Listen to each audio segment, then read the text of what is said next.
नमस्कार साथियों। मैं गढ़वाल जी शहर। आज सेमेस्टर जो नंबर 2 फर्स्ट है, यूनिट नंबर उसकी तैयार कर रही है। उससे पहले 2 वीडियो देख चुके, कुछ परिभाषाएं देखी थी, उन 2 एग्जाम्पल हमने देखे थे। एलपीपी बुक चल रही है, इसी बुक का प्रैक्टिकल होता है और इसी के आपके क्या है ट्यूशन चल रहे हैं। शेखावाटी में इस समय बहुत ज्यादा सर्दी पड़ रही है, इसलिए अपने का बचाव करें, क्योंकि आगामी एग्जाम आने वाली है। इसलिए अपने शरीर का ध्यान रखें और ज्यादा से ज्यादा पढ़ाई पर आप क्या करें, फोकस करें। ज्यादा से ज्यादा घर के ऊपर पढ़ें आप, यह समय आपके लिए बहुत अच्छा है। और ज्यादा से ज्यादा पढ़ाई करें आप, इधर उधर न घूमें आप। ये सर्दी बहुत ज्यादा पड़ रही है, इसलिए सर्दी का बचाव रखें आप। जो समीकरण आपको दी गई है उनको लिख दो आप। X plus Y plus 2z बराबर 12, 3x plus 5y plus 8z बराबर 50। ये समीकरण आपको दी गई है। वो आधारी हल ज्ञात कीजिए। अब ऐसे हल भी ज्ञात कीजिए जो सुसंगत हल नहीं। आधारी हल तो ज्ञात करना ही है, आधारी हल में तो सब आ जाएंगे, माइनस प्लस सब आएंगे। सुसंगत हल नहीं है, वो भी देखना आपको। तो दी गई निकाय की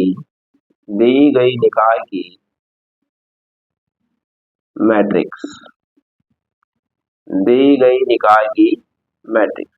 तो मैट्रिक्स ए बराबर कितनी आएगी आपकी? 1 3 1 5 2 8 2 8, 1 3 1 5 2 8 बराबर मान लेंगे हम अल्फा 1 अल्फा 2 अल्फा 3। बीच में कॉमा नहीं लगाना है। जहां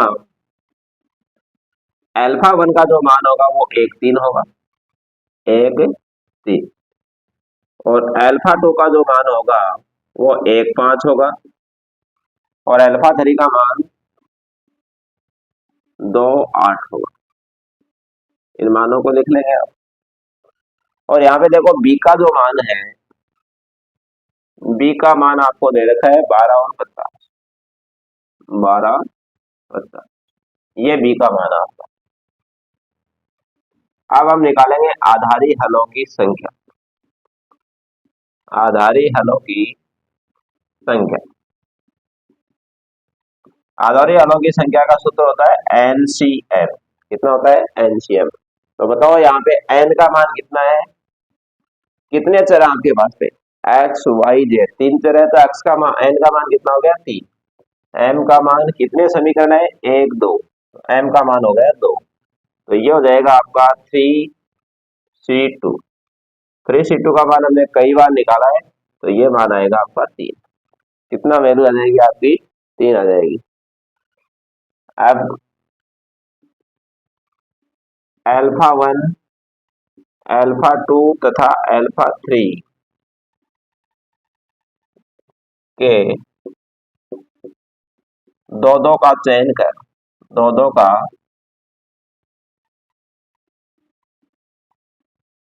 चयन करने का, दो का हम क्या करेंगे? चयन करेंगे। चयन करने पर आपका B1 का जो मान आने वाला है वो आएगा अल्फा 1 अल्फा 2, और B2 का जो मान आएगा वो आएगा अल्फा 1 अल्फा 3, और B3 का जो मान आएगा वो आएगा अल्फा 2 अल्फा 3। ये मान आ जाएगा B1। इस तरीके से एडजस्टमेंट आपको करना है। अब यदि हम B1 सारणी का मान निकालें, इसका B1 सारणी का मान निकालें, B1 सारणी, अल्फा 1 का मान लिख लो, कितना है? 1 3। कितना है? 1 3। अल्फा 2 का मान है 1 5।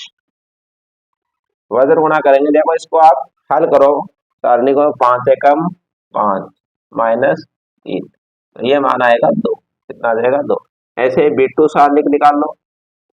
B2 सारणिक क्या होता है? Alpha 1 alpha 3। अल्फा 1 का मान 1 3, अल्फा 3 का मान कितना है? 2 8। मल्टीप्लाई करो, 8 एकम 8, 3 दूनी 6, माइनस, इस साइड में एक माइनस अतिरिक्त होता है, तो ये हो जाएगा, ये भी 2 ही आएगा। B3 का सारणिक, alpha two alpha three, alpha two का मान है 1 5 और अल्फा थ्री का मान है 2 8। वजन गुणा करेंगे, 8 एकम 8, 5 दूनी 10, तो ये मान आएगा -2। यहां तक नोट करो आप।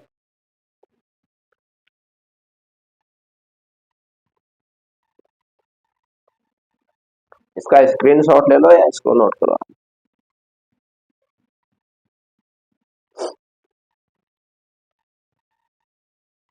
आगे बढ़ते हैं हम।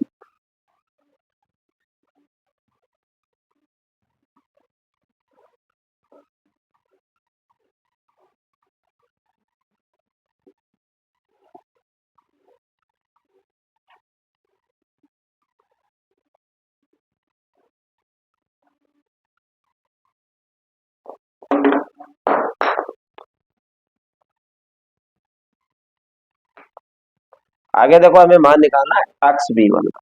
किसका मान निकालना है? X B one. X B one का फॉर्मूला क्या होता है? बी वन का इनवर्स बी, बी वन का इनवर्स बी होता है।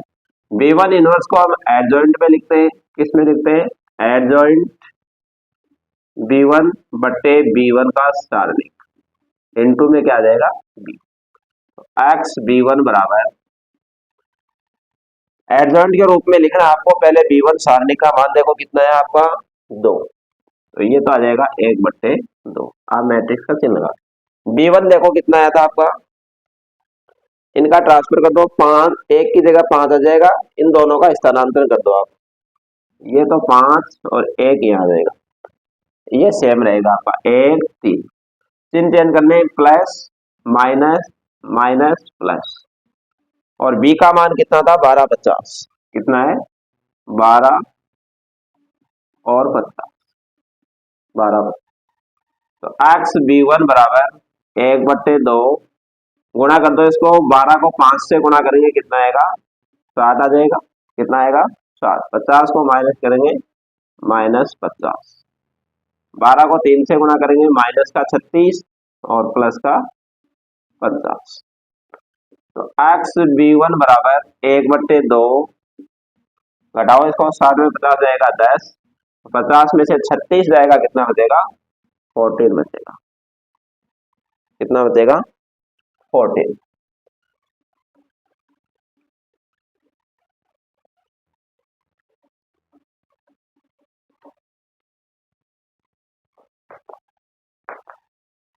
आगे देखो आप, ये तो कितना है? 2। तो एक्स बी वन बराबर माना जाए, 2 का भाग देंगे तो ये 5 और ये आ जाएगा 7। एक्स बी वन का मान आ जाएगा 5 और 7। कितना आएगा? 5 और 7। ऐसे ही आप निकालो X B two. X B two निकालेंगे तो इसको लिख सकते हैं बी टू इनवर्स बी, और बी टू इनवर्स को क्या लिख सकते हैं? Adjoint, adjoint B two upon B two का सारणिक इनटू बी लिखेंगे हम। इनटू क्या लिखेंगे? बी।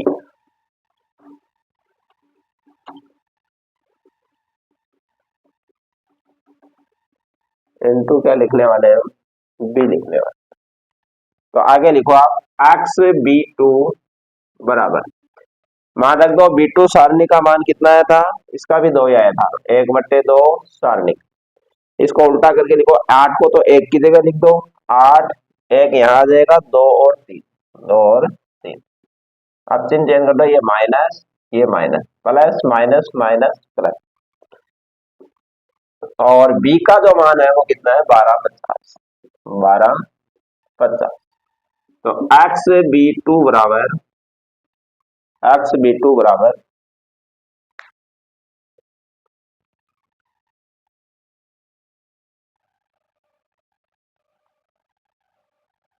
तो एक्स बी टू का मान हमने निकालेंगे। तो एक्स बी टू बराबर 1/2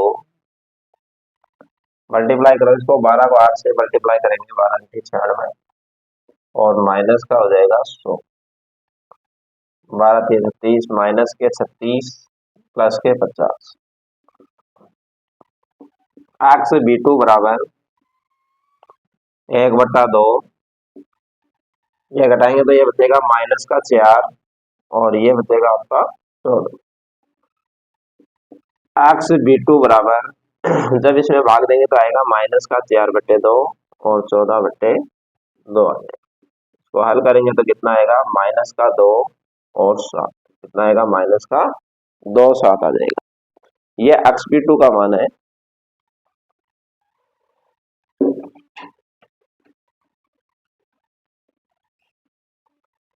आगे निकालते हैं हम X B three. X B three को हम क्या ले सकते हैं, बी थ्री का इनवर्स बी, इसको ले सकते हैं adjoint B three upon B three की सारणिक इंटू बी। तो एक्स बी थ्री बराबर मान रख दो एडजॉइंट बी थ्री सारणी का जो मान आया था वो 1 था माइनस का 2। एडजॉइंट बी थ्री लिख दो आप, कितना आएगा, यहाँ से तो मैंने मिटा दिया है, उससे देखता हूं मैं। बी थ्री का जो मान था आपका बी थ्री, 8 तो यहाँ आ जाएगा, 1 यहाँ आ जाएगा, इनको चेंज करके लिख रहा हूं मैं, ये 2 ये 5, तो ये भी माइनस हो जाएगा, ये भी माइनस। ये दे रखा है 1250, 1250। तो एक्स बी थ्री बराबर 1/-2 मल्टीप्लाई करो, 12 को 8 से करेंगे 96 और ये हो जाएगा -100 और इसको करेंगे 12×5 60 और प्लस क्या हो जाएगा 50, प्लस का 50 बराबर हो जाएगा 1/-2। 96 से घटाएंगे माइनस के 4 बचेगा और ये बचेगा माइनस का 10। जब इसमें भाग देंगे तो माइनस माइनस तो प्लस हो जाएगा, ये 2 और 5 कितना आएगा, 2 और कितना आ जाएगा, 5 आ जाएगा, 2 और 5।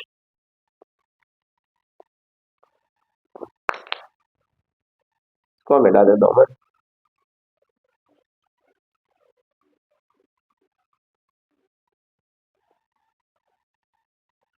अतः आधारी हल, अतः है आधारी हल, एक तो आपको आधारी हल पूछा है तो आधारी हल जो होगा, आधारी हल बराबर ये जो मान है वो x1 x2 का मान है, तो ये कितना हो जाएगा, 5 7 और 0, एक तो ये आएगा और एक कितना आएगा, देखो इधर ये जो मान है आपका ये वाला,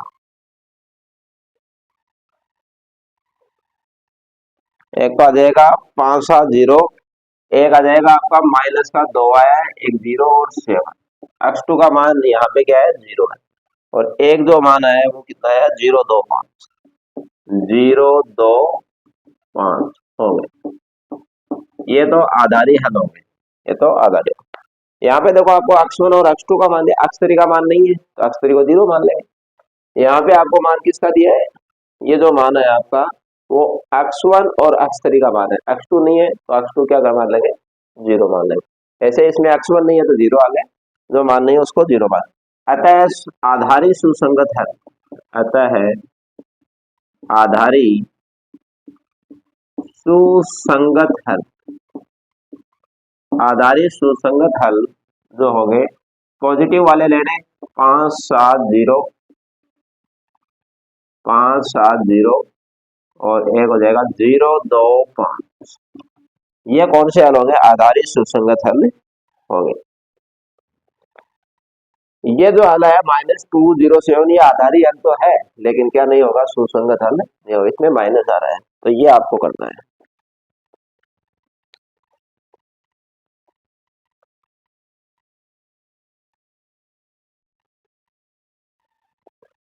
तो अगला जो एग्जांपल आपको दे रखा है ये वेरी वेरी इंपॉर्टेंट है, सीकर में देखो कई बार आया हुआ है, सीकर 17 में भी आ गया, 19 में भी आ गया और 22 में भी। वेरी वेरी इंपॉर्टेंट क्वेश्चन है, एग्जाम्पल जो है वो वेरी वेरी इंपॉर्टेंट। शेखावाटी में 3 बार ये आ चुका है। निम्न समीकरण निकाय के सभी आधारी हल ज्ञात कर दिए तथा यह भी दर्शाइए कि सभी अल्पभ्रष्ट है। अल्पभ्रष्ट कौन सा होता है, इसमें माइनस प्लस दोनों आ जाए वो अल्पभ्रष्ट होगा, कौन सा होगा, अल्पभ्रष्ट।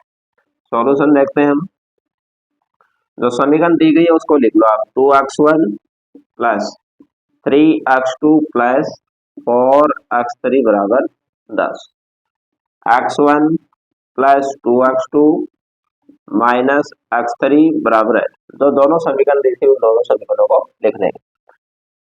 अब हम निकालें निकाय के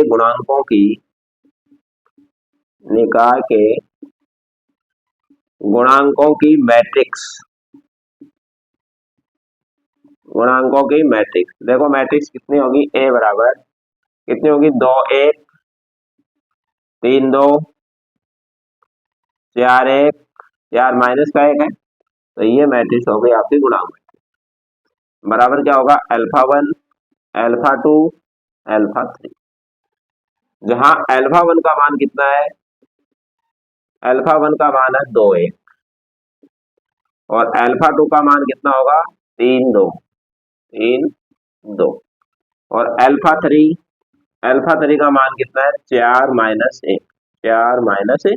1 हो जाएगा। और यहाँ पे देखो बी का मान कितना है, बी का मान दे रखा है 10 और 8।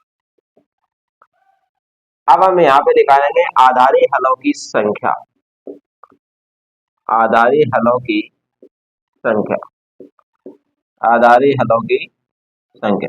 सूत्र क्या होता है, एनसीएम। कितने हैं, एन का मतलब कितने चर आपके पास में, x1 x2 x3 3 है, समीकरण कितनी है, 2 है, तो वही है 3C2 जिसका मान कितना होगा, 3 होगा। 3C2 का मान कितना होगा आपका, 3 हो जाएगा। अब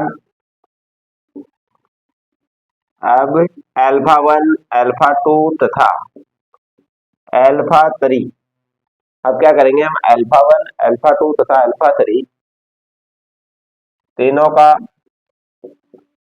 चयन करने पर, तीनों में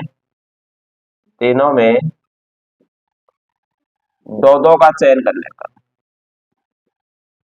दो का चयन करने पर, दो का हम चयन करें जिससे कि B1 सारणी, B2 और B3 सारणी का मान आ जाए।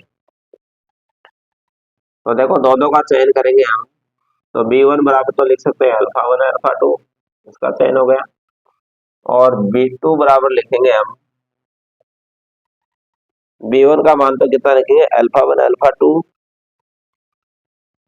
और ये मान आगे आ जाएगा अल्फा 1 अल्फा 3, कॉमा नहीं लगाना है, और B3 का मान कितना आएगा, अल्फा 2 अल्फा 3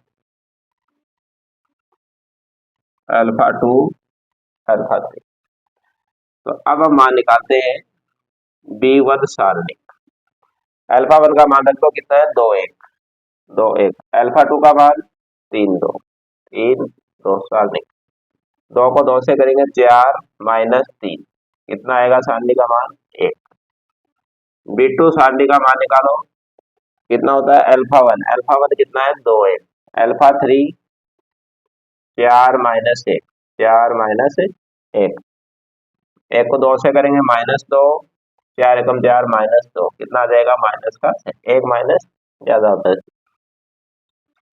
B3 की सारणी का जब मान निकालेंगे तो अल्फा 2 का मान रखो, अल्फा 2 का मान है 3 2, कितना है, 3 2, अल्फा 3 का मान 4 माइनस 1, सारणिक लगाना आपको, मैट्रिक्स का चिन्ह नहीं लगाना है, सारणिक लगाना, सारणिक हल करो इसको, -3 और -8 -11 हो जाएगा। ये तो B1 B2 B3 सारणी का मान आपका आया है, सही है। 1 -6 -11 सही है। अब आगे मान निकालते हैं, इसको मिटा देते हैं।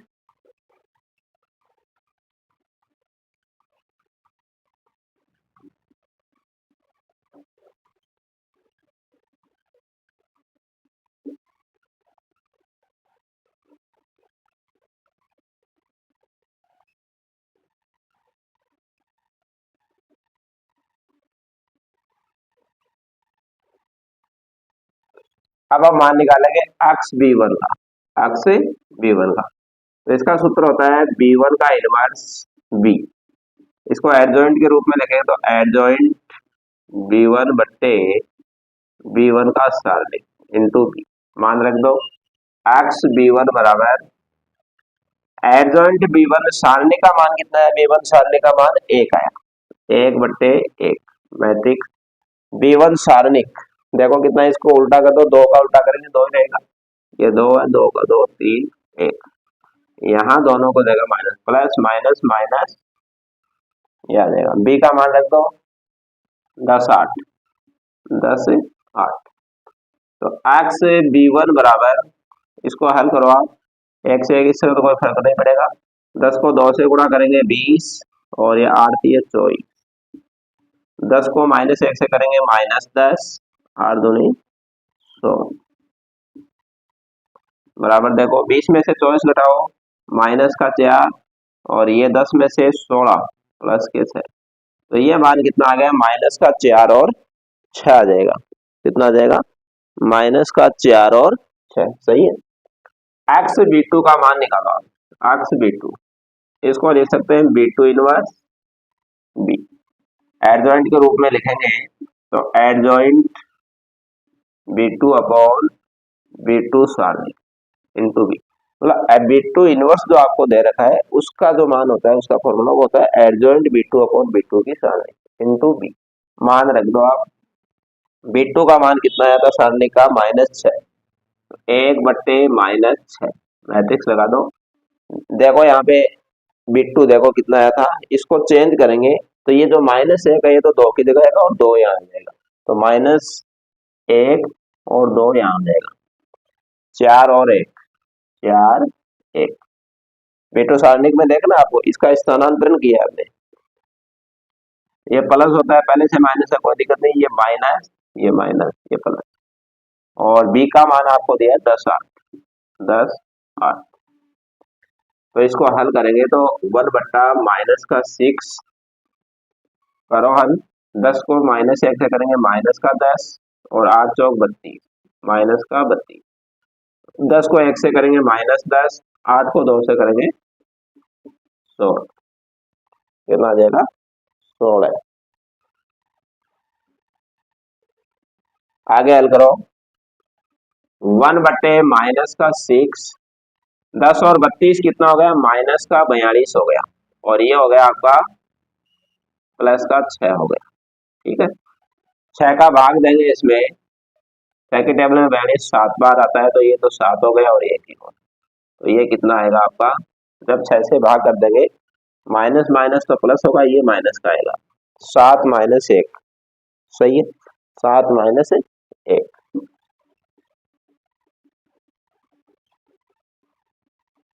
आगे देखो, आगे मान निकालना है एक्स B3, इसको क्या लिख सकते हैं, B3 का इनवर्स B। एडजॉइंट के रूप में लिखेंगे तो एडजॉइंट B3 अपॉन B3 की सारणी into B। X B3 equal, B3 सारणी का मान आया था 11, तो 1 बट्टा -11, एडजॉइंट B3 का स्थान को -1 तो 3 की जगह आ जाएगा, तो -1 और 3 आ जाएगा, ये सेम रहेगा 4 2। पहले से माइनस में कोई दिक्कत नहीं है, माइनस ये प्लस, शॉर्ट तरीके से निकालना आपको। और यहाँ देखो B का मान कितना दिया आपको, 10 8। तो एक्स B3 बराबर 1 बट्टे -11, तो मल्टीप्लाई करो आप, 10 को 1 से करेंगे माइनस का 10, 8 को 4 से करेंगे माइनस का 32, 10 को 2 से करेंगे -20, 8 को 3 से करेंगे 24।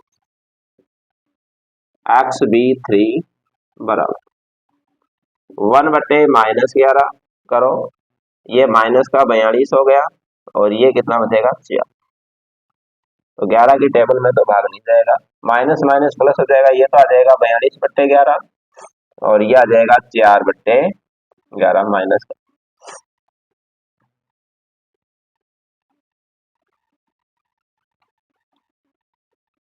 ये एक्स B3 का मान आ रहा है, इसका आ रहा है एक्स B3 का मान माइनस के 42 बट्टे 11 तो प्लस का आ रहा है और -4 बट्टे 11 सही आ रहा है।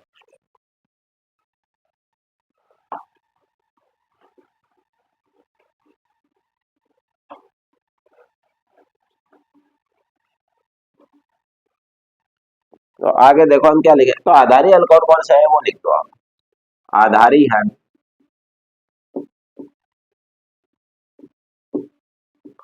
आधारी हल जो आए आपके पहले वाले में जो मान आया था वो -4 और 6 आया था, तो -4 और 6 अक्सरी का मान नहीं है उसमें, तो वो 0 हो जाएगा। और एक मान है x1 का 7 था, x2 नहीं है वो 0 हो जाएगा और -1 तथा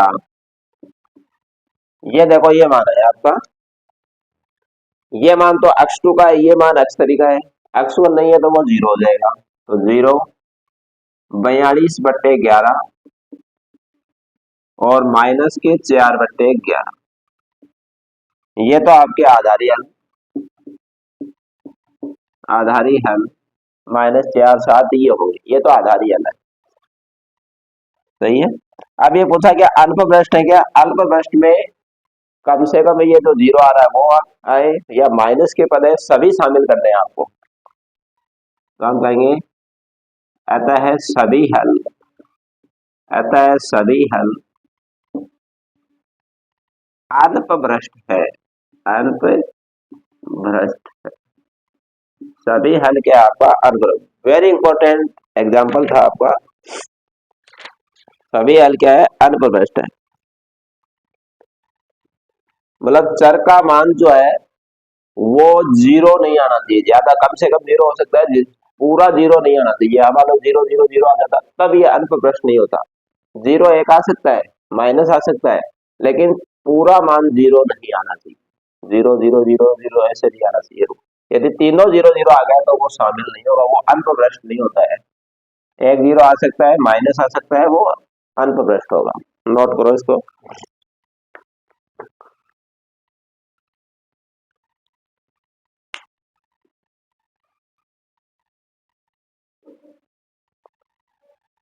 तो निम्न समीकरण में आधारी हल ज्ञात करने हैं आपको, ये आपको इक्वेशन आपको दी गई है, तो इसका सॉल्यूशन हम देखते हैं। इंपॉर्टेंट एग्जांपल है, जो समीकरण दी गई उनको लिख लें आप, 2x1 plus 3x2 plus 4x3 बराबर 5। दूसरी समीकरण दे रखी है आपको 3x1 plus 4x2 plus 5x3 equal में कितना है 6 है आपका। तो निकाय की गुणांक मैट्रिक्स, निकाय के गुणांकों की मैट्रिक्स, मैट्रिक्स ए बराबर होगा 2 3 3 4 4 5। कौन से बनेंगे मैट्रिक्स, क्या बन रही है 2 3 3 4 4 5 बराबर मानना आपको alpha 1 alpha 2 alpha 3, alpha 1 alpha 2 alpha, और यहाँ पे बी का जो मान दे रखा है आपको बराबर वाला 5 6, कितना है 5 और 6, 5 और कितना दे रखा है 6। आधारी हलों की संख्या, आधारी हलों की संख्या, तो आधारी हलों की संख्या का फॉर्मूला होता है NCN। तो n का मतलब कितने चर है, x1 x2 x3, 3 चर है। कितने समीकरण है 1 और 2, 3C2 का मान कितना आएगा 3 आएगा। कई बार हम निकाल चुके हैं हर क्वेश्चन में, ये आपका आने वाला है। अब अल्फा 1 अल्फा 2 तथा अल्फा 3 में से दो का चयन करेंगे।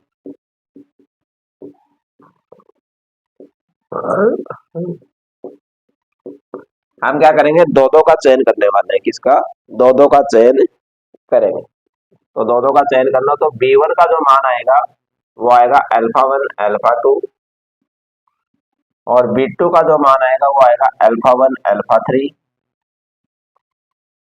3, और B3 की जो वैल्यू आने वाली है वो आएगी अल्फा 2 अल्फा 3, अल्फा 2 अल्फा 3 आ जाएगी, ये मान आने वाला है। तो हम क्या करते हैं, B1 B1 का मान निकाल लेते हैं। किसका मान निकालेंगे? B1। B1 सारणी का मान निकालो आप। किसका निकालेंगे? B1 सारणी का। तो B1 सारणी का मान निकालेंगे तो अल्फा 1 का मान कितना आपका? ये हमने लिखा नहीं। अल्फा 1 का मान कितना आपका? 2 3। कितना है? 2 3। अल्फा 2 का मान देख लो कितना है? 3 4। 3 4। 4 को 2 से करेंगे 8, 3 3 9।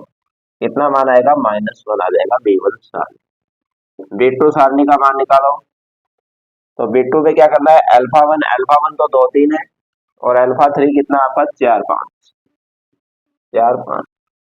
5 दूनी 10 माइनस का 12। ये कितना आ जाएगा? -2। B3 सारणिक। B3 सारणिक का जो मान होगा वो देखो। अल्फा 2 का मान रख दो। अल्फा 2 का मान है 3 4। कितना है? 3 4। अल्फा 3 का मान है 4 5। 5 3 15। 4 को 4 से गुणा करेंगे 16। कितना आ जाएगा? -1। कितना आएगा? -1 आ जाएगा। तो ये आ रहा आपका B1 B2 B से 1 -2 -1 -2 -1। तीनों मान ही किसके आ रहे हैं? माइनस के। अब हम निकालेंगे x B1। इसका फॉर्मूला क्या होगा? B1 का इनवर्स B। इसको क्या लिखेंगे हम? एडजॉइंट B1 बट्टे B1 का सारणिक। B1 का सारणिक इनटू B। यहाँ मान रख दो आप x B1। तो आप एडजॉइंट B1 लिखो। एडजॉइंट B1 सारणी का मान कितना आया? 1 बट्टे -1 मैट्रिक्स। एडजॉइंट B1 को चेंज करके लिख दो आप। ये 4 तो आ जाएगा 2 की जगह और 2 आ जाएगा ये और 3 3 प्लस माइनस माइनस प्लस। चलो B का मान देखो कितना है? 5 6। कितना है? 5 और 6। B का मान आपको ये दे रखा है तो इसको हल करेंगे तो x B1 बराबर 1 बट्टे -1। हल करो इसको। 5 को 4 से गुणा करेंगे 20 माइनस का 18। 5 को 3 से करेंगे माइनस का 15 और प्लस का 12। 1 बट्टा -1। 20 में से 18 घटाएंगे 2 और 15 से 12 घटाएंगे -3। तो ये मान कितना है? माइनस से करेंगे तो ये आ जाएगा -2 और प्लस का 3। ये आंसर आएगा। -2 और 3 आ जाएगा।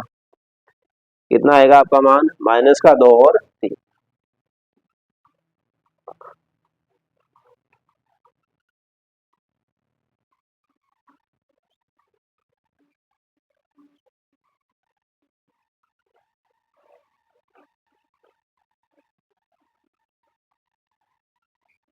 आगे देखो हम निकालेंगे मान किसका? x B2। x B2। x B2 को क्या लिख सकते हो आप? B2 का इनवर्स B। B2 का inverse B।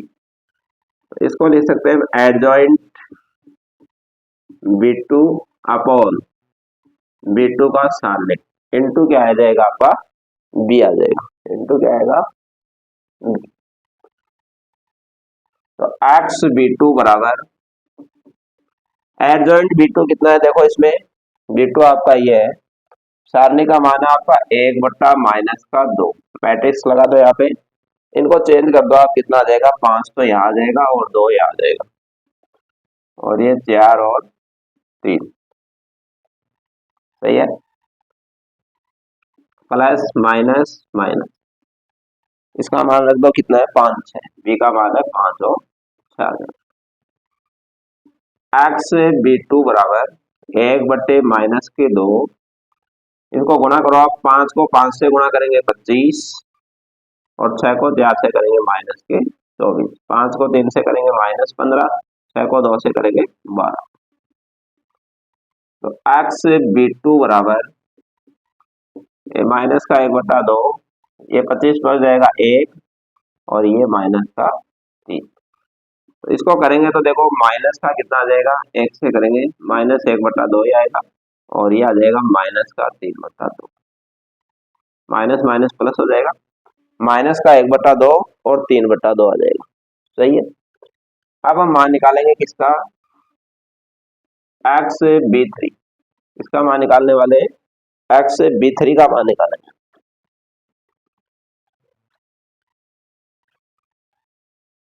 X B three, इसको लिखेंगे हम कितना, बी थ्री का इनवर्स इंटू बी बराबर एडजॉइंट, बी थ्री इनवर्स को लिख रहा हूँ adjoint B three upon B three का सारणिक इंटू बी। तो एक्स बी थ्री बराबर, या मान रख दो एडजॉइंट बी थ्री सारणिक कितना आया था, माइनस का 1/-1।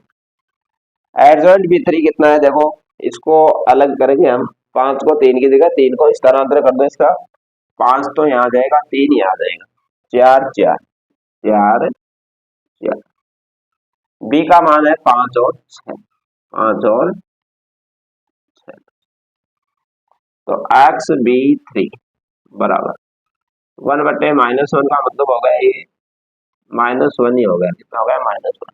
इसको गुणा करो, 5 को 5 से करेंगे 25 और +24, 5 चौका 20 और +18,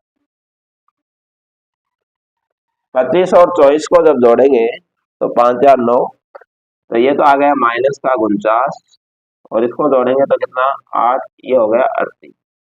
तो ये आ जाएगा माइनस है, दोनों माइनस करें, माइनस है 49 और 38 आ रहा है क्या।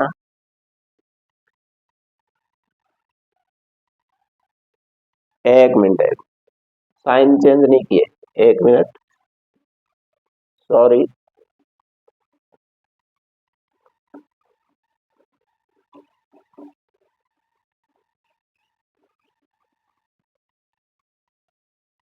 या मान लिखने के बाद में हमने साइन चेंज है प्लस, ये माइनस होगा, ये भी क्या होगा माइनस, ये प्लस हो जाएगा। आप करो इसको तो एक्स बी थ्री बराबर हो जाएगा, ये तो -1 हो गया।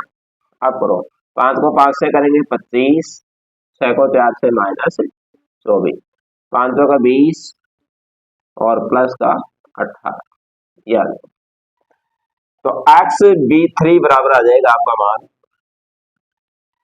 25 में से 24 घटाओगे कितना बचेगा 1, तो ये तो आया माइनस का 1, और 20 में 18 घटाओ माइनस के 2, ये प्लस का हो जाएगा, तो -1 2।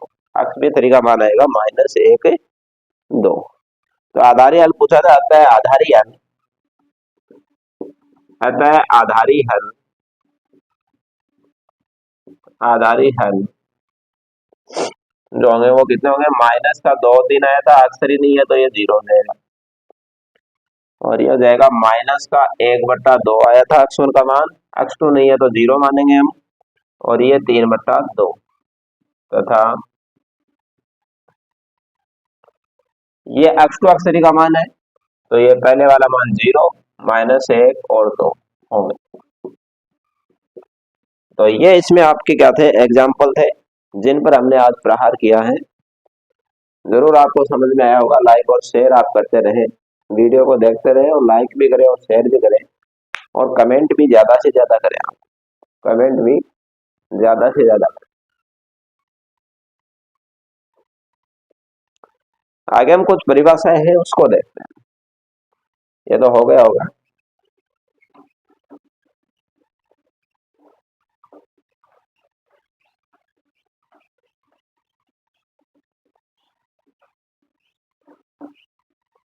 यूनिट 4 में आगे आता है कि अवमुख समुच्चय क्या होता है, कौन सा समुच्चय, अवमुख, अवमुख समुच्चय। कई बार परिभाषा पूछी गई है कि अवमुख समुच्चय क्या होता है, जिसको कॉन्वेक्स सेट बोलते हैं, क्या बोलते हैं, कॉन्वेक्स सेट, कॉन्वेक्स सेट। अवमुख समुच्चय क्या होता है, जिसको हम कॉन्वेक्स सेट बोलते हैं, क्या बोलते हैं, कॉन्वेक्स सेट। कि किसी समुच्चय, किसी समुच्चय, कई बार परीक्षा में आई है परिभाषा, समुच्चय कैपिटल एक्स के किन्हीं दो बिंदुओं, दो बिंदुओं को मिलाने वाला, दो बिंदुओं को मिलाने वाला, दो बिंदुओं को मिलाने वाला रेखाखंड, दो बिंदुओं को मिलाने वाला रेखाखंड पूरी तरह से समुच्चय x, समुच्चय x में उपस्थित हो, x में क्या हो, उपस्थित हो, में उपस्थित हो तो x एक अवमुख समुच्चय कहलाता है, अवमुख समुच्चय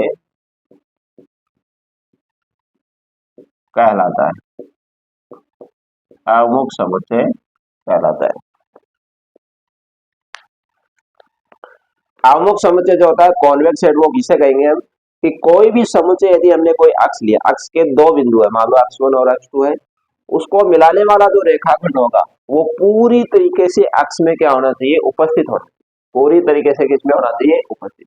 कोई भी आपने समुच्चय लिया, मान लो अक्ष आपने क्या ले लिया, समुच्चय ले लिया, उसके मान लो कोई दो बिंदु है, हमने मान लिया एक x1 है, एक क्या है, x2 है, इन दोनों को यदि हम मिला रहे हैं तो मिलाने वाला जो रेखाखंड होगा वो इस समुच्चय अक्ष में ही होना चाहिए, किसमें होना चाहिए, अक्ष में ही होना चाहिए।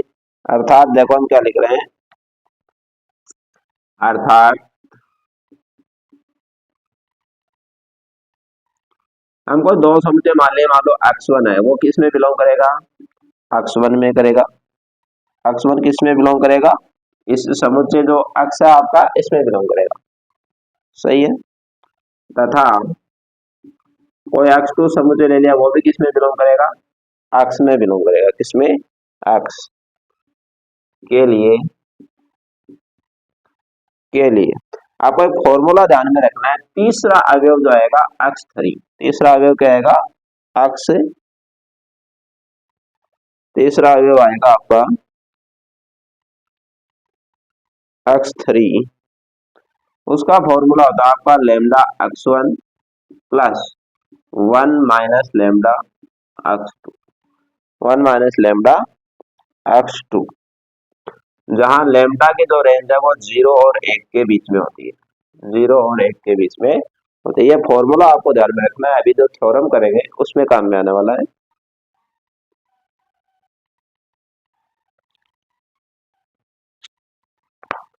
x1 x2 बिलोंग है तो आपका ये फॉर्मूला आपका होगा x3 बराबर lambda x1 plus 1 minus lambda x2 बराबर ये होता है आपका। आगे हम एक परिभाषा देख रहे हैं अधीश समतल की,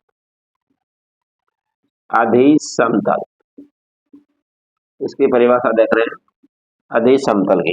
अधीश समतल को बोलते हैं हाइपर प्लेन,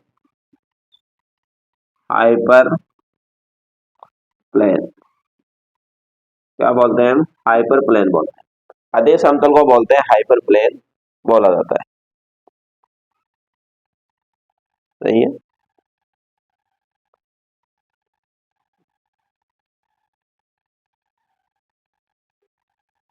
तो ये क्या होता है, समष्टि में, समष्टि में, समष्टि में उन सभी बिंदुओं, उन सभी बिंदुओं, समष्टि में उन सभी बिंदुओं का बिंदु समुच्चय, का बिंदु समुच्चय, बिंदु समुच्चय जो एक रैखिक संबंध को संतुष्ट करता है, जो एक रैखिक संबंध, जो एक रैखिक संबंध को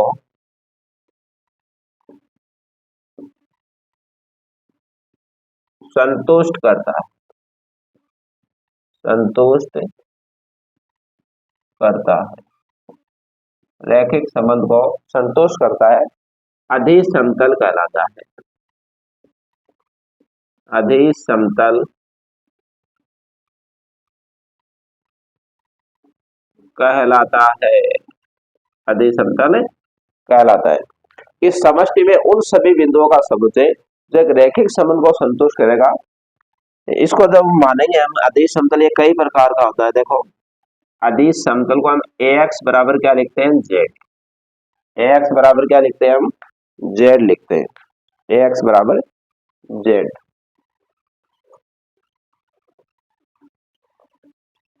ax बराबर क्या लिखते हैं हम, z लिखते हैं। तो ax बराबर z लिखते हैं हम। ये कई प्रकार का होता है। पहला हम देख सकते हैं, देखो h1 हाइपर प्लेन ही है, h1। दूसरा हम लिख रहे हैं h2, तीसरा हम लिख रहे हैं h3 बराबर h1 h2 h3। मदरा क्वेश्चन लगा दो आप, यहाँ आपका x x और x,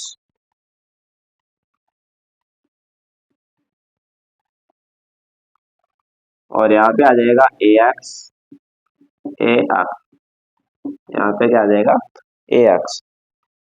ये तो कंडीशन जब है कि बड़ा हो z, हाइपर प्लेन में ये क्या है, बड़ा है। एक ऐसी कंडीशन हो सकती है कि बराबर हो जाए z के, क्या हो जाए बराबर, एक हो जाए लेसर देन z। ये तीन प्रकार की कंडीशन बन सकती है हाइपर प्लेन में, तीन प्रकार की कंडीशन। अमुक जो समुच्चय था, अभी जो आपने परिभाषा लिखी थी कॉन्वेक्स सेट, जिसको उत्तल समुच्चय भी हम कहते हैं, वो तो सीकर में आया हुआ है, शेखावाटी जो कॉलेज है यूनिवर्सिटी है, उसमें आया हुआ है 2018 में।